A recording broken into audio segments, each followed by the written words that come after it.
जय श्री राम दोस्तों। आज मैं रामायण बालकांड के 5वें भाग ताड़का वध की कथा प्रारंभ कर रहा हूँ। कृपया ध्यानपूर्वक सुनिए।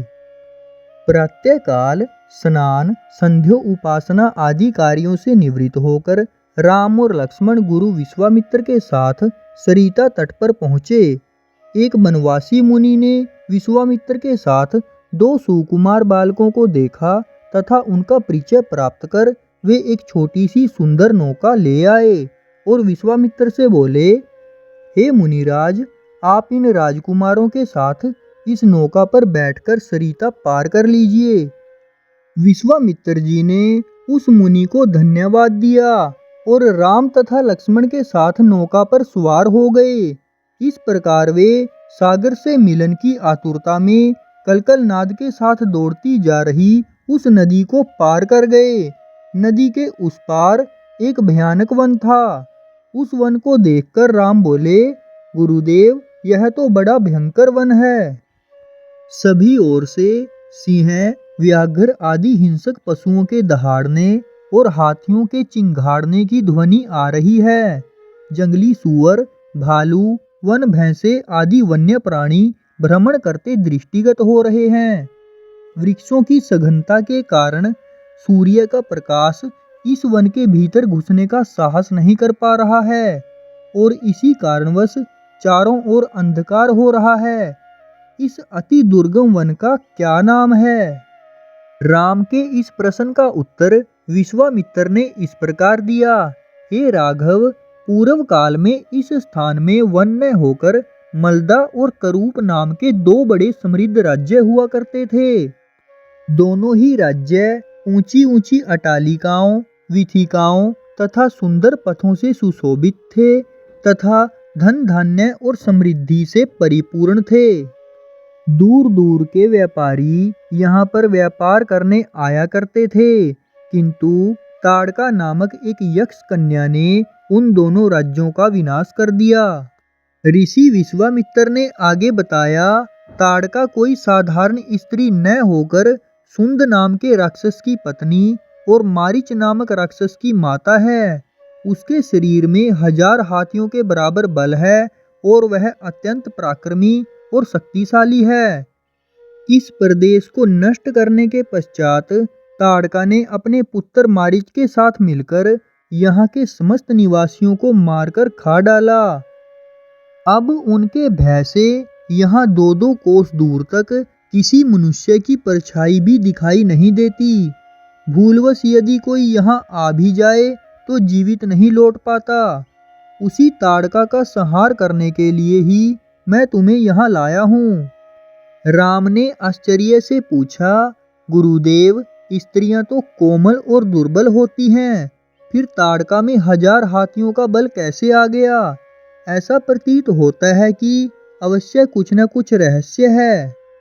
विश्वामित्र बोले, वत्स, तुम्हारा कथन सत्य है और वास्तव में इसके पीछे एक रहस्य है। सुकेत नाम का एक अत्यंत बलवान यक्ष था। वह संतानहीन था। अतः संतान प्राप्ति के उद्देश्य से उसने ब्रह्मा जी की कठोर तपस्या की। उसकी तपस्या से प्रसन्न होकर ब्रह्मा जी ने उसे संतान होने का वरदान दे दिया।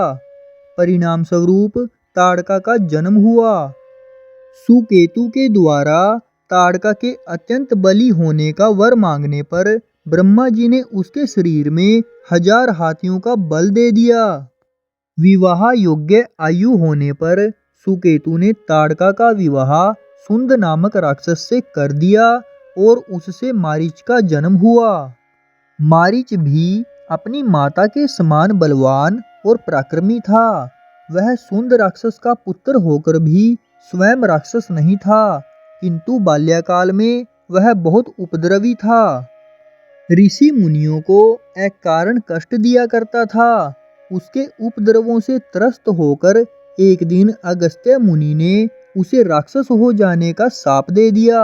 अपने पुत्र के राक्षस गति प्राप्त हो जाने से सुंद अत्यंत क्रोधित हो गया और अगस्त्य ऋषि को मारने दौड़ा। इस पर अगस्त्य ऋषि ने शाप देकर सुंद को तत्काल भस्म कर दिया। अपने पति की मृत्यु का बदला लेने के लिए ताड़का भी अगस्त्य ऋषि पर झपटी।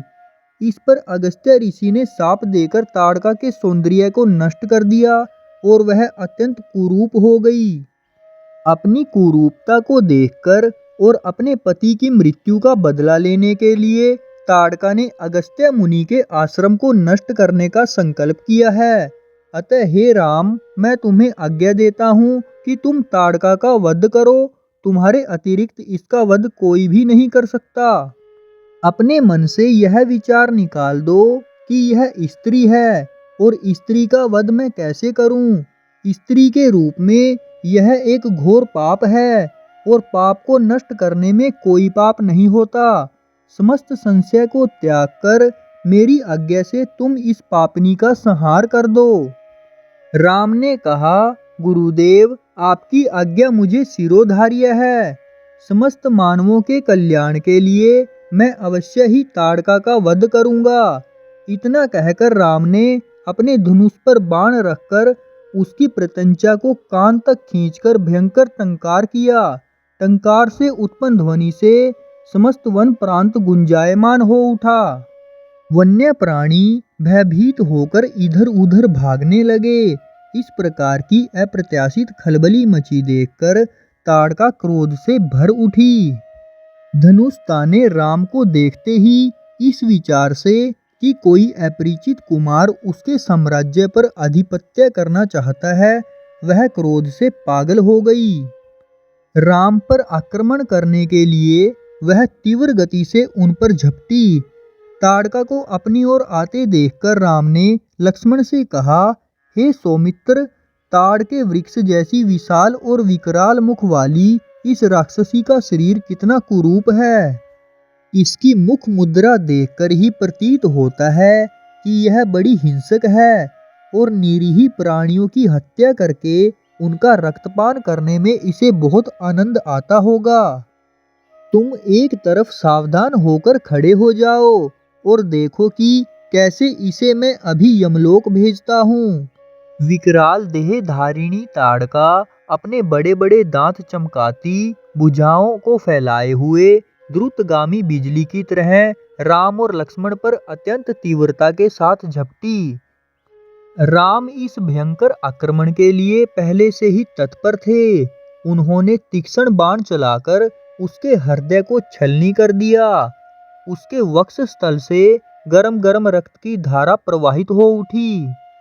वह आक्रमण करने के लिए पुनः टूट पड़े। इससे पूर्व ही राम ने एक और बाण चला दिया जो सीधे उसके वक्ष में जाकर लगा। वह पीड़ा से चीखती हुई चक्कर खाकर भूमि पर गिर पड़ी और अगले ही क्षण उसके प्राण पखेरु उड़ गए। राम के इस रण कौशल और ताड़का की मृत्यु से ऋषि विश्वामित्र अत्यंत प्रसन्न हुए। उनके मुख से रामचंद्र के लिए आशीर्वचन निकलने लगे। गुरु की आज्ञा से वहीं पर सभी ने रात्रि व्यतीत किया। प्रातःकाल उन्होंने देखा कि ताड़का के आतंक से मुक्ति पा जाने के कारण उस वन की भयंकरता और विकरालता समाप्त हो चुकी है। कुछ समय तक उस वन की शोभा निहारने के उपरांत स्नान पूजन से निवृत्त होकर वे महर्षि विश्वामित्र के आश्रम की ओर चल पड़े। तो दोस्तों, इसी के साथ आज की इस कथा को यहीं पर विश्राम देते हैं। जय श्री राम।